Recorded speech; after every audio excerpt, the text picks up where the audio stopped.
ಕಾಲೇಜಿನಲ್ಲಿ ಓದುತ್ತಿದ್ದೇನೆ.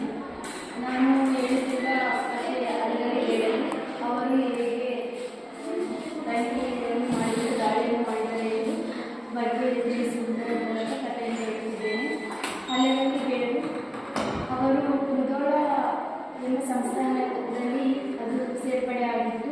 ಇಂದಿನ ಪ್ರಸ್ತುತದಲ್ಲಿ ಬಾಗಲಕೋಟೆ ಜಿಲ್ಲೆಗೆ ಸೇರಿರುವುದರಿಂದ ಮುಧೋಳ ಸಂಸ್ಥಾನದಲ್ಲಿ ಮುಧೋಳದಲ್ಲಿ ಹಲಗಲಿ ಬೇಡರ ಎನ್ನುವರು ಇದ್ದರು.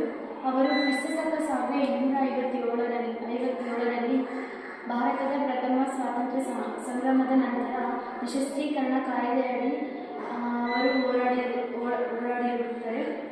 ಅದರಿಂದಾಗಿ ನಮ್ಮ ಭಾರತ ದೇಶಕ್ಕೆ ಬ್ರಿಟಿಷರು ಬಂದು ಆಡಳಿತವನ್ನು ಮಾಡುತ್ತಿದ್ದರು. ಅವರು ನಿಶಸ್ತ್ರೀಕರಣ ಎಂದು ಒಂದು ಆದೇಶವನ್ನು ಹೊರಡಿಸಿದರೆ ಭಾರತೀಯರಾದ ಎಲ್ಲರೂ ಶಸ್ತ್ರಗಳನ್ನು ಸರ್ಕಾರಕ್ಕೆ ಒಪ್ಪಿಸಬೇಕೆಂದು ಹೇಳಿರುತ್ತಾರೆ. ಇದರಿಂದಾಗಿ ಹಲಗಲಿ ಬೇಡರು ಇದನ್ನು ಕೇಳಿ ಅವರು ನಿಶಸ್ತ್ರೀಕರಣ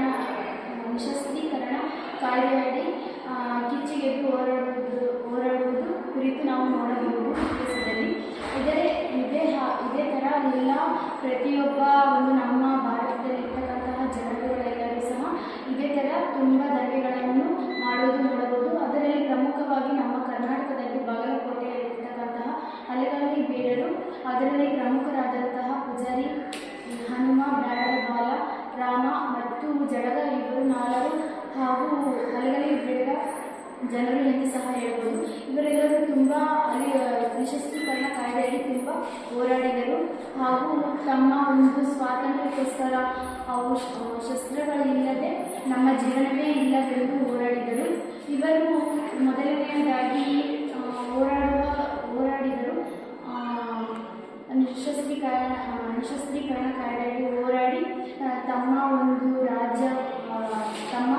ರಾಜ್ಯವಾದ ಒಂದು ಗೌರವವನ್ನು ತಮ್ಮ ಕರ್ನಾಟಕದ ಒಂದು ಜನತೆಯನ್ನು ಹೇಳಿದರು. ಜಡಗ ಮತ್ತು ಬ್ರಿಟಿಷರ ಒಂದು ಸೈನಿಕರ ಹಲಗಲಿಯರ ಮೇಲೆ ದಂಡೆತ್ತಿ ಬರುತ್ತದೆ. ಇವರು ನಿಶಸ್ತ್ರೀಕರಣದ ದಂಡೆತ್ತಿ ಬರುತ್ತದೆ. ಜಡಗ, ರಾಮ ಮತ್ತು ಭೀಮ ಮತ್ತು ಪೂಜಾರಿ ಅನ್ನುವರು 4 ಜನ ಸೇರಿಕೊಂಡು ಈ ದಂಗೆಯನ್ನು ಮಾಡುವುದು ಎಂದು ಹೇಳಬಹುದು. ಇವರು ಕೊನೆಯದಾಗಿ